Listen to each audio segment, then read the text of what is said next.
अनिकेत के बताने पर कि उसका इस दुनिया में कोई नहीं है, अमिता के पिता चौंक जाते हैं। इसका मतलब तुम्हारा इस दुनिया में कोई नहीं है? जी। अमिता के पिता खामोश हो जाते हैं। अब मैं चलता हूँ। अनिकेत वहां से चला जाता है। अमिता के पिता अमिता के पास आते हैं।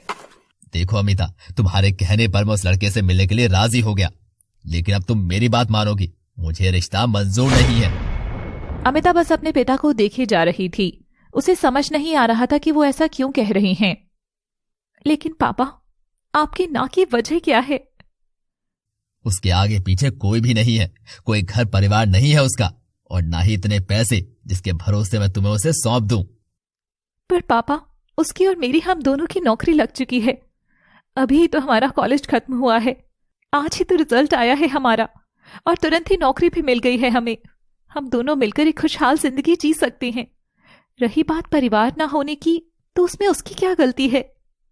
मान लिया उसमें उसकी गलती नहीं है, लेकिन तुमने अपने रहन सहन को देखा है। बचपन से किसी भी चीज की कमी नहीं होने दी है हमने तुम्हें। जानती हूँ, लेकिन आप भी ये जानते हैं कि मुझे कभी इन चीजों की जरूरत नहीं थी। मैंने कभी इन्हें इतनी इंपॉर्टेंस नहीं दी। हम दोनों साथ मिलकर जितना भी कमाएंगे उसमें खुश रह लेंगे। और वैसे भी ये तो बस शुरुआत है।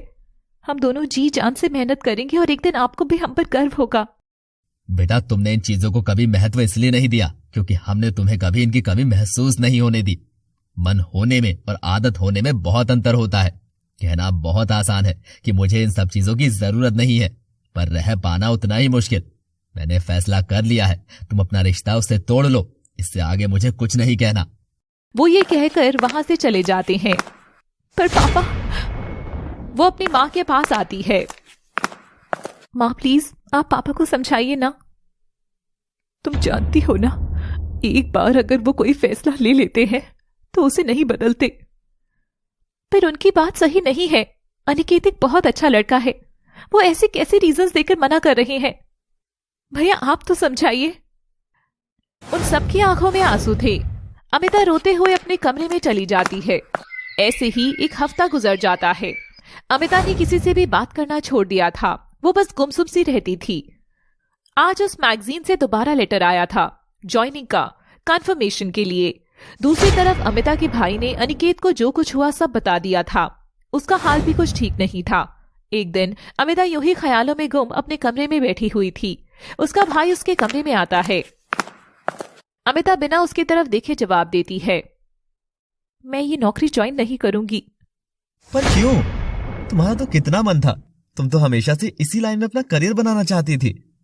अमिता आंखों में आंसू भरे हुए, इस जॉब अपॉर्चुनिटी में सिर्फ मेरी मेहनत नहीं थी, बल्कि 2 लोगों ने मिलकर काम किया था। यहाँ काम करना 2 इंसानों की आंखों का सपना था जो एक साथ देखा गया था। जब उस इंसान को ही मेरी जिंदगी से निकाल दिया तो सपना खुद ब खुद उसके साथ चला गया। अब ना तो मेरा कोई सपना है और ना जिंदगी से कोई उम्मीद। जो हो जहां हो ठीक हो। उसका भाई उसे देखने लगता है। कुछ देर सोचकर वो उसका हाथ पकड़ता है और ले जाने लगता है। ये क्या कर रहे हैं आप भैया? चलो मेरे साथ। पर कहाँ? कोई सवाल नहीं।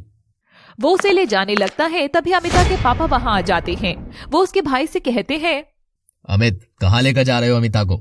कुछ नहीं पापा, इसे थोड़ा बाहर लेकर जा रहा हूँ, इसका थोड़ा मूड भी ठीक हो जाएगा। ठीक है। अमित अमिता को अनिकेत के घर ले जाता है। अमित और अनिकेत एक दूसरे को देखने लगते हैं। दोनों की ही आंखों में आंसू थे। भैया आप मुझे यहाँ क्यों लाए हैं? मैं तुम दोनों के प्यार को समझता हूँ। अनिकेत एक अच्छा इंसान है, पापा नहीं मानेंगे, इसलिए मैं चाहता हूँ कि तुम दोनों मंदिर में शादी कर लो। भैया ये आप क्या कर रहे हैं? पापा की मर्जी के बिना हम ऐसे कैसे कर सकते हैं? अमिता सही कह रही है। ये सच है कि हम दोनों एक दूसरे से बहुत प्यार करते हैं, लेकिन इसका ये मतलब नहीं है कि हम अपने अपनों को दुख पहुंचाएं। उन दोनों की बात सुनकर अमित के चेहरे पर मुस्कान आ जाती है। तुम्हारी बातें सुनकर मुझे यकीन हो गया है कि तुम दोनों एक दूसरे के लिए ही बने हो। तुम्हारा रिश्ता सच्चा है, लेकिन एक बात तुम्हें भी समझने की जरूरत है कि पापा ऐसे कभी नहीं मानेंगे। मैं चाहता हूँ कि तुम दोनों शादी कर लो, फिर अपने रिश्ते को साबित करो उनके सामने। लेकिन उन्हें बहुत बुरा लगेगा, मैं उन्हें दुख नहीं पहुंचा सकती। तुम उसकी फिक्र मत करो, मैं संभाल लूंगा उन्हें। तुम्हारा बड़ा भाई तुमसे कह रहा है कि अनिकेत का हाथ थाम लो। अनिकेत और अमिता एक दूसरे की तरफ देखते हैं। अनिकेत हाँ में सिर हिलाता है। वो तीनों मंदिर पहुंचते हैं। अमित उन दोनों की शादी करवा देता है। शादी करके तीनों अमिता के घर पहुंचते हैं। अमिता के माँ पापा उसे ऐसे देखकर हैरान रह जाते हैं। ये सब क्या है अमिता? तुम्हारी हिम्मत कैसे हुई ऐसा करने की? वो उसकी तरफ बढ़ते हैं, लेकिन अमिता का भाई बीच में आ जाता है। 1 मिनट पापा, अमिता की इस सब में कोई गलती नहीं है। उसने मेरे कहने पर ऐसा किया है। क्या? हाँ पापा, अनिकेत एक बहुत अच्छा लड़का है, लेकिन आप कुछ बातों की वजह से उसकी अच्छाई नहीं देख पा रहे थे। इस सब में मेरी बहन खोने सी लगी थी। उसकी आंखों में एक उदासी बस गई थी। ये मैं देख नहीं सकता था, इसलिए मैंने ऐसा किया। अमिता के पिता की आंखों में भी आंसू थे। ये तुमने ठीक नहीं किया। मैंने सही फैसला लिया है पापा, आप प्लीज इन्हें अपना लीजिए। नहीं, मैं इन्हें नहीं अपनाऊंगा, क्योंकि मैं जानता हूं कि इनके रिश्ते का कोई भविष्य नहीं है। ये क्या कह रहे हैं आप? जैसे भी हुई हो, पर आपकी बेटी की शादी हो गई है। उसके रिश्ते के बारे में ऐसा तो मत बोलिए। अमिता की आंखों में भी आंसू आ जाते हैं। मैं सच बोल रहा हूं, पर फिर भी एक पिता का दिल है। हमेशा यही चाहूंगा कि मेरी बात गलत साबित हो।